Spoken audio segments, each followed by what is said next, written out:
few years ago, I was flying home to Chicago, to the O'Hare Airport, and I had parked my car at the parking garage, and I land and I look in my briefcase and I can't find my car keys. I'm like, oh great, I lost my car keys. So I decide to go to the car to see if they're there, and sure enough, I get to the car and the door's unlocked, and there they are, the keys are in the ignition. Oh, good, okay. But it gets better than that. I got in the car and I go to start the car, and nothing happens, the battery's dead. I'm like, oh great, now the battery died.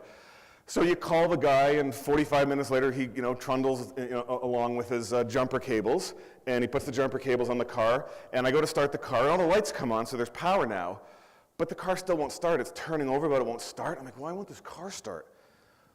When I look at the gas gauge, and it's all the way on empty. Do you know why? I left the car running.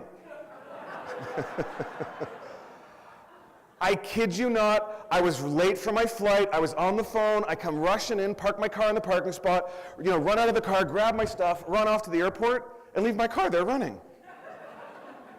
Now you might think, people often ask, well, why didn't somebody take the car? Right? Because they're all under pressure and they're all walking by and they don't see the free car there.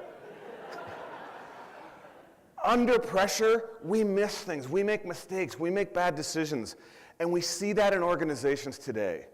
Under pressure, sometimes leaders show up in a way that has a negative impact on people. Sometimes they make decisions without all the information. Sometimes they miss an important connection in a key relationship. And I want to share an example of a time when a leader actually handled that kind of pressure incredibly well and the positive impact it had. So we work with Northern Trust, large global investment firm based right here in Chicago. Rick Waddell is the CEO. For the book, we interviewed Andrew Stevens, who was the Vice President of Business Development.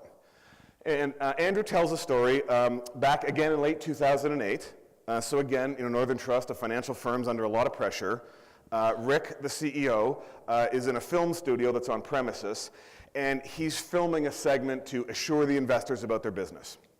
Now, as Rick comes out of the film studio, he's running late for his next meeting. Andrew's walking down the hallway. Now, Andrew would tell you, at the time, he didn't know how well Rick knew him because, he'd been to some leadership meetings like this and kind of met him a few times, but didn't know if Rick would even stop. Well, Rick did stop.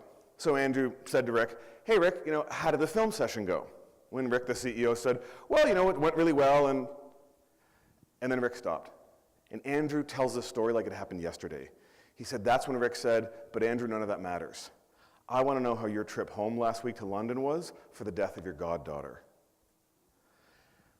Andrew was amazed that Rick not only knew about what he'd done, or what had happened, he had the presence of mind in that moment of pressure. Rick had every right just to walk right by him, to stop and connect. They talked for a few minutes. Rick goes off to his meeting, and Andrew was left feeling like, wow, I matter. I'm valued here. He would go to the wall for Rick. He would do anything in that point. He still today feels that way about it. We see a lot of this in organizations again today. We see people under pressure with too much to do, with big change efforts going on, feeling under pressure, feeling rushing, and we miss things. I miss cars running, but I also am at risk of missing things. So I'll ask you, what kind of leader are you? Can you be that kind of leader that under pressure can be able to have that presence of mind to connect, to get all the information, to listen? Because if you do, that becomes a competitive advantage for you, for this team, for this organization, and quite honestly, it can make a huge difference in your personal lives.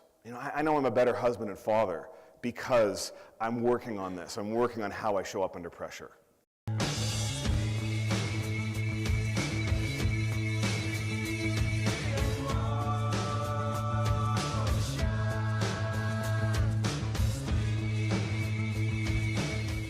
Why is this hard? Why is it that sometimes smart people fail? You probably all have met people either here at NASA or you've met people that you went to college with who were just super bright. I know a few, and you thought, they're going to be the next, leader of the command control center or whatever it is, and they don't do that well. An inability to manage change. Now, I know you don't have much change going on here at NASA, do you? No, you've got an incredible amount of change. By the way, in terms of the impact of change, I love the story of the astronauts who don't like the badge situation. I mean, these are individuals who can handle an incredible amount of pressure, who have been through some of the most challenging, uncertain, times in their lives, yet a new badge system throws them off. You see how change affects us? Isn't it just amazing? A year and a half ago, when the book had just been launched and this program was brand new, I was given the opportunity to deliver this to 100 US Marines. Now, I'm not a military guy, so I would be nervous delivering the emotional intelligence program that I've delivered many hundreds of times, but to deliver a brand new program that I'd never done before to 100 US Marines, I was the most anxious and nervous I've been in a long time. I always remember driving over to Fort Sheridan, just north of Chicago here, and just feeling so anxious. And the funny thing is, the first thought I had was, I should probably use some of the insights and strategies I'm about to teach. Right? I haven't internalized them yet.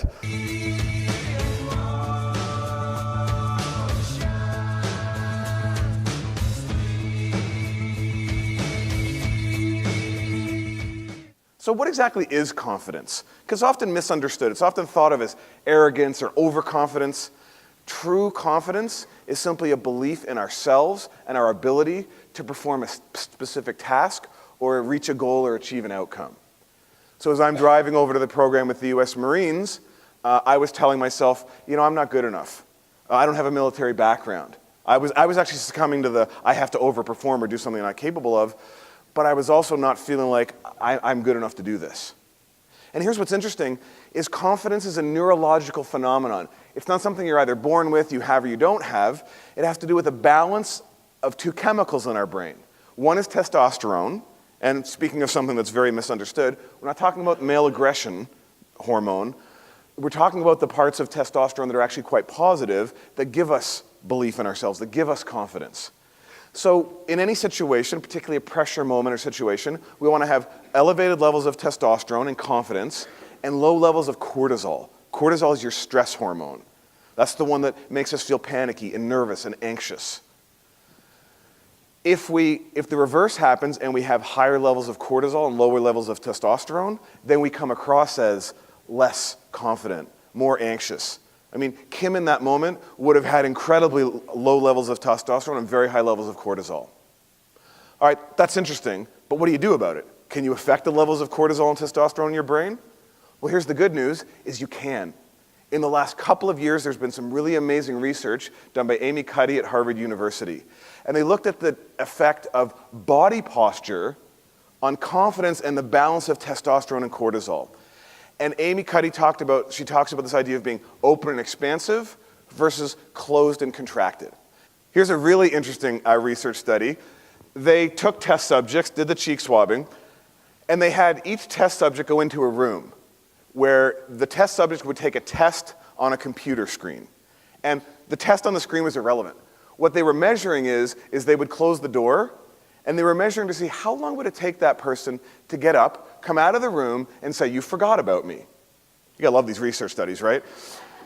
All right, here was the main difference. A third of the group did the test on a large iMac screen. A third of the group did it on a medium-sized iPad screen. The third of the group did it on a very small iPhone screen. Which of the groups do you think got up first, had the confidence to get up and say, hey, you forgot about me? The group on the iMac screen, because they were forced into a more open and expansive feeling. The group that did it on the iPad took twice as long as the group that did it on the iMac screen to get up. The group that did it on the iPhone, they had to put a floor on the experiment because they would literally sit there and not get up. They were just stuck there. Low testosterone levels, not sure, what should I do, am I supposed to get up? High cortisol levels, very anxious, literally stuck there. They'd have to literally knock on the door and say, it's okay, you can come out now.